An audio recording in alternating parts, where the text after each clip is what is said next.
Yusuf sat on the carpet, fidgeting with the tassels on his socks. It was his first Quran class. New teacher, new students, and a big open book with letters he couldn't read. Okay, Yusuf. The teacher smiled kindly. Start with the first word. Yusuf stared at the page. The letters looked like little drawings. He tried to sound them out in his head. Basma. He felt his cheeks burning. It's okay. The teacher said gently. It's Bismillah. Yusuf repeated it, slower this time. Bismillah. Then the teacher leaned in and said, Do you know what it means? Yusuf shook his head. It means, in the name of Allah. It's the first thing we say before we do anything important. Eating, reading, walking, even playing. Yusuf blinked.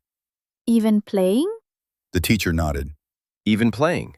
Because it reminds us, Allah is with us. Later that night, Yusuf sat on his bed, holding his toy car. He whispered, Bismillah. just one word, but something inside him felt different. Like maybe the Quran wasn't just a book of hard words. Maybe it was a way to feel less alone.